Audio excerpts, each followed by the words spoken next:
Let's take the topic that is transform analysis of LTI system.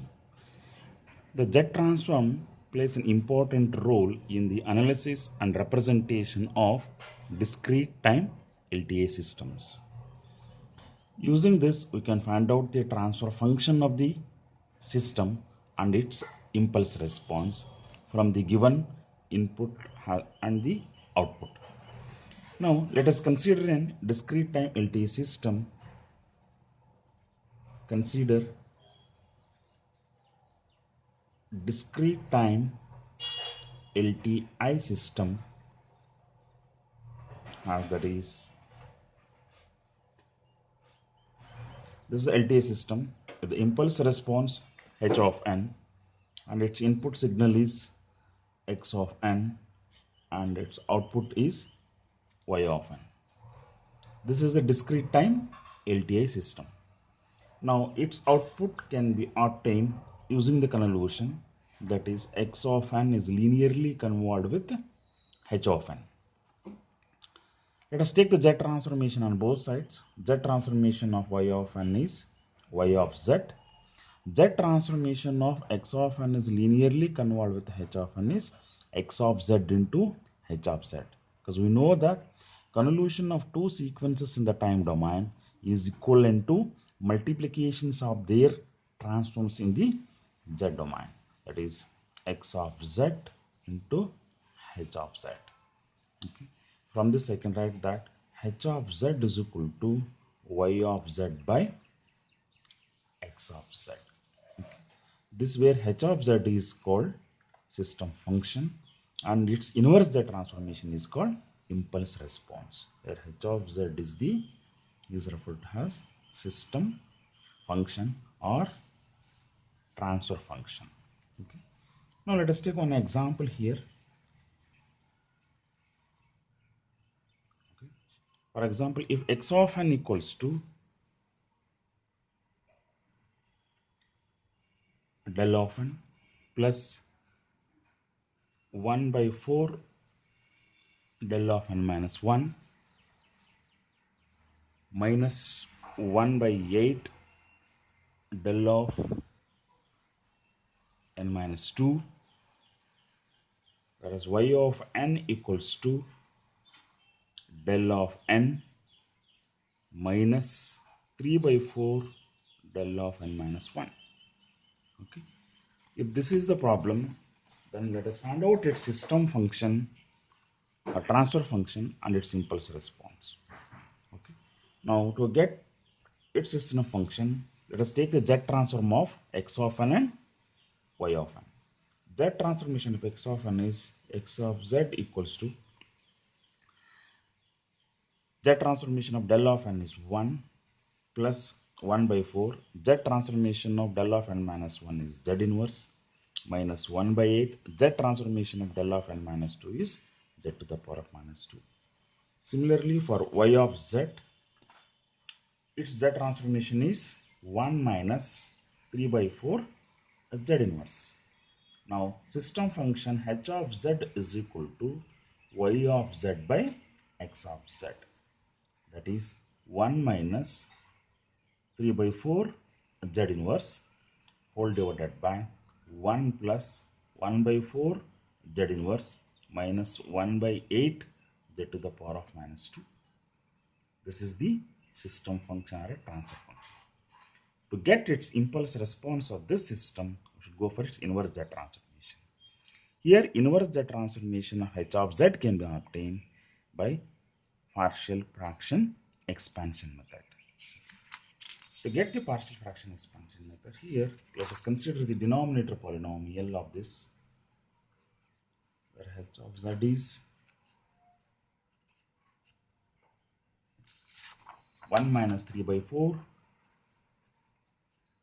z inverse whole divided by 1 plus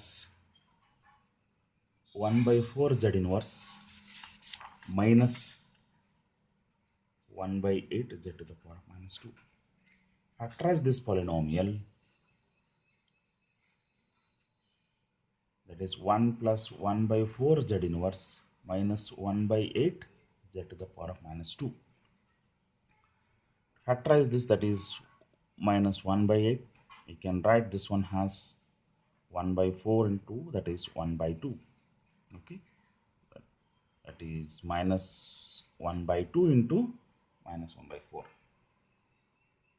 So you can get that is minus 1 by 4 plus 1 by 8. Then it will become, that is 1 minus 1 by 4 z inverse plus 1 by 2 z inverse minus 1 by 8 z to the power of minus 2. 1 minus 1 by 4 z inverse plus 1 by 2 z inverse is common. We get 1 minus 1 by 4 z inverse. Then you get 1 minus 1 by 4 z inverse is common. Then 1 plus 1 by 2 z to the power of minus 1. Then h of z equals to 1 minus 3 by 4 z inverse whole divided by, the denominator polynomial can be expressed as two factors, 1 minus 1 by 4 z inverse into 1 plus 1 by 2 z to the power of minus 1. Then you can write this one as C1 divided by 1 minus 1 by 4 z inverse plus C2 divided by 1 plus 1 by 2 z inverse. To get the C1 and C2 values, multiply this h of z by denominator of C1 and get the value of z inverse by equating the denominator of C1 to 0. That is, you'll get 4. C1 is equal to 1 minus 3 by 4 z inverse divided by, this term will get cancelled, 1 plus 1 by 2 z inverse, where z inverse is equal to 4. It will become 1 minus 3 divided by 1 plus 2. Answer is, that is minus 2 divided by 3. C1 is equal to minus 2 by 3. Okay. Similarly, to get C2 value, multiply h of z by denominator of C2. Denominator of C2 is 1 plus 1 by 2 z inverse and get the value of z inverse by equating the denominator of C2 to 0. It will become minus 2. That is, C2 is equal to 1 minus 3 by 4 z inverse divided by 1 minus 1 by 4 z inverse, where z inverse is equal to minus 2. So that C2 is equal to minus 1 minus 3 by 4 into minus 2 divided by 1 minus 1 by 4 into minus 2. It will become 1 plus 3 by 2 divided by 1 plus 1 by 2. That is, answer is 2 plus 3, that is 5 by 2 divided by, that is 3 by 2. C2 is equal to 5 by 3. You got C1 and C2 value. Then h of z equals to, you'll get C1 value is minus 2 by 3, that is minus 2 by 3 divided by 1 minus 1 by 4 z inverse plus C2 value is 5 by 3 whole divided by 1 plus 1 by 2 z inverse.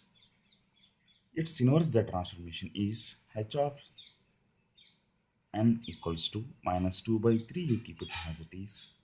This can be written as 1 by 4 whole to the power of n into u of n plus 5 by 3, keep it as it is.